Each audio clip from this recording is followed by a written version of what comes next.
Hello students, आज हम हिंदी लोक भारती 10वीं कक्षा के पाठ्य पुस्तक में संकलित दूसरी इकाई का पाठ क्रमांक 1 बरसही जलद इसका अध्ययन करेंगे। जैसा कि आप जानते हैं कि हमारे विश्व प्रसिद्ध अमूल्य ग्रंथों में से एक ग्रंथ का नाम है रामचरितमानस, जिसकी रचना गोस्वामी तुलसीदास जी ने की थी। इस महाकाव्य में 24,000 श्लोक है, 500 उपखंड है, कुल इसमें 7 कांड है। जैसे कि पहला है बालकांड, दूसरा है अयोध्या कांड, तीसरा है अरण्य कांड, चौथा है किष्किंधा कांड, पांचवा है सुंदर कांड, छठवां है लंका कांड जिसे युद्ध कांड भी कहते हैं, सातवां है उत्तरकांड। इसमें सबसे बड़ा जो कांड है वह बालकांड है और सबसे छोटा किष्किंधा कांड। तो प्रस्तुत काव्य खंड में गोस्वामी तुलसीदास जी ने किष्किंधा कांड से ये जो काव्य है वह लिया है। चौपाई और दोहो जैसे लोकप्रिय छंदों में तुलसीदास जी ने वर्षा ऋतु का सुंदर वर्णन किया है। इस काव्य खंड में उन्होंने वर्षा ऋतु से संबंधित विभिन्न ऋतुओं को जीवन से जोड़कर देखा है तथा समाज की स्थिति के विविध गुणों और दुर्गुणों को भी दर्शाया है। यह काव्यखंड सीता हरण के बाद का है। श्री राम और लक्ष्मण सीता जी की खोज में भटक रहे हैं। बरसात की ऋतु आ चुकी है पर सीता जी का पता नहीं चल पा रहा है। कवि ने इस काव्यखंड में श्री राम की मन की व्याकुलता का चित्रण किया है और इसीलिए लेखक ने इसका नाम बरसही जलद रखा है। बरसही का मतलब है बरसना और जलद का मतलब है बादल, बादलों का बरसना यानी कि वर्षा ऋतु। इस काव्य के लेखक का नाम गोस्वामी तुलसीदास जी है। इनका जन्म सन 1511 ईस्वी में बांदा उत्तर प्रदेश में हुआ था। इनकी मृत्यु 1623 वाराणसी यानी कि उत्तर प्रदेश में हुई थी। गोस्वामी तुलसीदास जी ने अवधी भाषा में अनेक ग्रंथ लिखे हैं।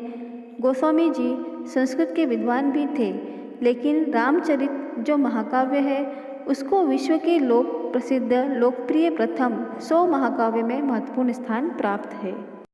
इनकी प्रमुख कृतियाँ हैं जैसे कि रामचरितमानस, महाकाव्य, कवितावली, विनय पत्रिका, गीतावली, दोहावली, हनुमान वाहुक, बरवे रामायण, जानकी मंगल आदि इनकी प्रमुख कृतियाँ हैं।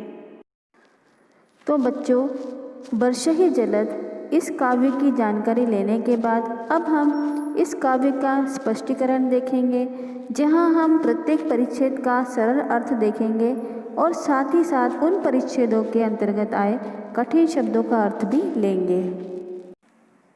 अब हम प्रस्तुत काव्य के पहले चौपाई के अंतर्गत आए कठिन शब्दों को देखेंगे, जिसमें पहला शब्द है घन यानी कि बादल, घमंड यानी कि गर्व, घोरा का अर्थ होता है भयंकर, प्रिया यानी कि सीता, हीन यानी कि बिना, दर्पत यानी कि डर रहा है, मोरा यानी कि मेरा।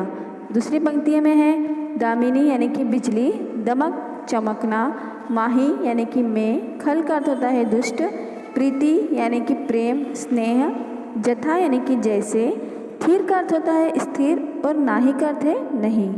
अब हम इन पंक्तियों को पढ़ेंगे। घन घमंड नभ गर्जत घोरा, प्रियाहीन डरपत मन मोरा, दामिनी दमक रही घन माही, खल के प्रीति जथा थिर नाही। रावण द्वारा सीता के हरण के बाद भगवान श्री राम व सुग्रीव में मित्रता होती है और मित्रता के कारण सुग्रीव अपनी सेना के सहारे सीता जी का पता लगाने का प्रयास करते हैं। इसी बीच वर्षा ऋतु आती है। गोस्वामी तुलसीदास जी बताते हैं कि श्री राम लक्ष्मण जी को संबोधित करते हुए कह रहे हैं कि आकाश में बादल घमंड से भयंकर रूप से गरज रहे हैं। प्रिया यानी कि सीता जी के बिना मेरा मन डर रहा है। यहाँ पर श्री राम का सीता के प्रति प्रेम प्रकट किया गया है और उन्हें उनकी चिंता भी सता रही है।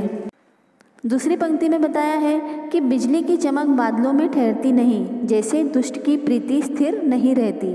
बिजली की चमक में उसी तरह ठहराव नहीं है जैसे दुष्ट व्यक्ति के प्रेम में नहीं होता है। श्री राम जी बिजली की चमक की तुलना दुष्ट व्यक्ति के प्रेम से करते हुए कह रहे हैं कि बिजली की चमक जिस तरह क्षण भर नहीं ठहरती, उसी तरह दुष्ट व्यक्ति के प्रेम का भी कोई भरोसा नहीं होता। अब हम दूसरी चौपाई के अंतर्गत आए कठिन शब्दों को देखेंगे, जिसमें पहला शब्द है बरसही यानी कि वर्षा। जलद का अर्थ होता है जोर से, गतिमान। नियर आए यानी कि पास आकर, जथा यानी कि जैसे, नवई यानी झुकना, बुद्ध का अर्थ होता है विद्वान, विद्या का अर्थ होता है शिक्षा, पाय यानी कि पाता है। दूसरी पंक्ति में है बूंद यानी कि बूंदे, आघात यानी प्रहार, सही यानी सहते हैं, गिरी यानी कि पर्वत, कैसे में, खल का अर्थ होता है दुष्ट, वचन का अर्थ होता है वचन, सह का अर्थ होता है सहते हैं। अब हम पंक्तियों को पढ़ेंगे और उसका अर्थ समझेंगे। वर्षहि जलद भूमि नियराए, जथा नवहि बुद्ध विद्या पाए, बूंद आघात सहहि गिरी कैसे, खल के वचन संत सह जैसे। इसका अर्थ है कि बादल जमीन के समीप आकर या नीचे उतरकर बरस रहे हैं, जैसे विद्या पाकर विद्वान नम्र हो जाते हैं। इन पंक्तियों में कवि यह कहना चाहता है कि बादल पृथ्वी के करीब आकर ऐसी वर्षा कर रहे हैं जैसे विद्वान व्यक्ति ज्ञान पाकर विनम्र होकर विनम्रतापूर्वक झुक जाता है। अगली पंक्ति में कहा है कि बूंदों की चोट पर्वत कैसे सहते हैं, जैसे दुष्टों के वचन संत सहते हैं। तो यहाँ श्री राम ने दुष्टों के वचन या बोल की तुलना बूंदों की चोट से की है और संत की तुलना पहाड़ से की है। यहाँ श्री राम कहना चाहते हैं कि जिस तरह बारिश की बूंदों की चोट से पर्वत घायल नहीं हो जाता, उसी तरह दुष्ट व्यक्ति की बातों से संतों को कोई फर्क नहीं पड़ना चाहिए। अब हम तीसरी चौपाई में आए कठिन शब्दों को लेंगे। इसमें पहला शब्द है क्षुद्र यानी कि छोटी, भरी यानी कि भरकर, तोरई का अर्थ होता है तोड़कर, जस यानी कि जैसे, थोरेहु का अर्थ होता है थोड़े से भी, खल का अर्थ होता है दुष्ट, इतराई का अर्थ होता है अभिमानी। दूसरी पंक्ति में भूमि का अर्थ है जमीन, परत यानी कि पड़ता है, ढाबर यानी कि मलिन, जनु जीवही यानी कि जैसे क्षुद्र जीव, माया का अर्थ है मोह, लपटाने का अर्थ होता है पड़ता है। अब हम पंक्तियों को पढ़ेंगे और उसका अर्थ समझेंगे। क्षुद्र नदी भरी चली तोराई, जस थोरेहु धन खल इतराई, भूमि परत भा ढाबर पानी, जनु जीवही माया लपटानी। इन पंक्तियों में कहा गया है कि छोटी नदियाँ भरकर यानी कि पानी से भरकर किनारों को तोड़ती हुई चली जाती है, जैसे थोड़े से धन से भी दुष्ट इतरा जाते हैं यानी कि मर्यादा का त्याग कर देते हैं।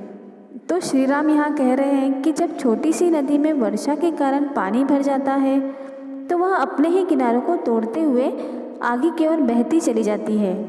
ठीक उसी प्रकार दुष्ट लोगों के पास जब थोड़ा सा भी धन आता है तो वह इतराने लगते हैं और अभिमानी होकर सभी मर्यादाओं को तोड़ देते हैं। अगली पंक्ति में कहा है कि जमीन पर पड़ते ही पानी दूषित हो गया है, जैसे शुद्ध जीव से माया लिपट गई हो। तो यहाँ श्री राम कहते हैं कि जिस प्रकार जमीन पर गिरते ही बारिश की पावन बूंदें भी मैली या अशुद्ध हो जाती है, उसी प्रकार जीव यानी लोग माया के लालच के चक्कर में पड़कर मलिनता को धारण कर लेते हैं यानी मलिन हो जाते हैं। अब हम चौथी चौपाई के अंतर्गत आए कठिन शब्दों को देखेंगे, जिसमें पहला शब्द है समिटी समिटी यानी कि समेट समेट कर। जल का अर्थ होता है पानी, भरई का अर्थ होता है भरता है, तालाबा यानी कि तालाब, जिम यानी कि जैसे, सद्गुण यानी कि अच्छे गुण, सज्जन का अर्थ होता है सज्जन व्यक्ति, पही यानी कि के पास, आवा यानी कि आते हैं। दूसरी पंक्ति में अर्थ है सरिता यानी कि नदी, जल यानी कि पानी, जलनिधि यानी कि समुद्र, महु यानी कि मैं, जाई जाता है, होई होता है, अचल का अर्थ होता है स्थिर, जिमी का अर्थ होता है जैसे और जीव का अर्थ है जीव। अब हम पंक्तियों को पढ़ेंगे और उसका अर्थ समझेंगे।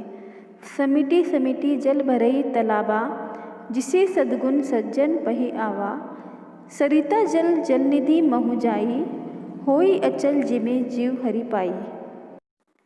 इन पंक्तियों में कहा गया है कि जल एकत्र होकर तालाबों में भर रहा है, जैसे सद्गुण एक एक करके सज्जन के पास चले आते हैं। तो श्री राम कहते हैं कि जिस प्रकार वर्षा का जल एकत्र होकर तालाबों में भर रहा है, वैसे ही सद्गुण यानी अच्छे गुण एक एक करके सज्जन व्यक्ति के पास चले आते हैं।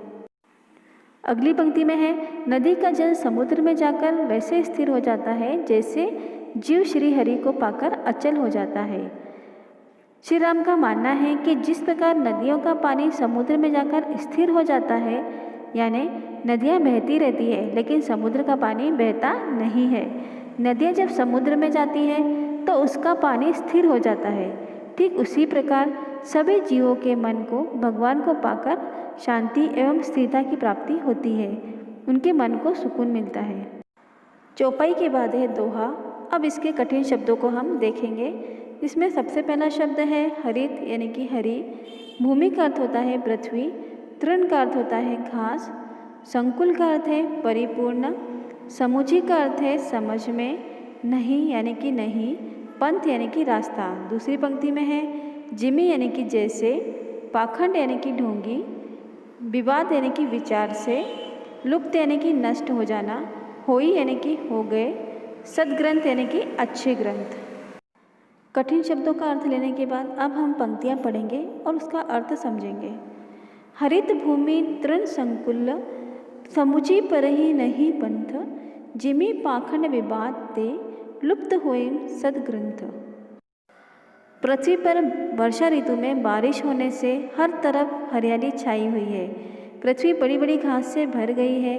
अब हर तरफ हरी हरी घास हो जाने की वजह से जो पगडंडियाँ या रास्ते थे वे ऐसे लुप्त हो गए यानी कि ऐसे नष्ट हो गए जैसे पाखंडी यानी कि ढोंगी के पाखंड भरे मत यानी कि उनके विचार अर्थात विचारों के प्रचार से सद्ग्रंथ वो उसमें निहित ज्ञान कुछ समय के लिए लुप्त हो जाता है यानी कि कुछ समय के लिए नष्ट हो जाता है। तो बच्चों ये था हमारा वर्षे जलद का भाग 1। अगले वीडियो में हम भाग 2 देखेंगे। धन्यवाद।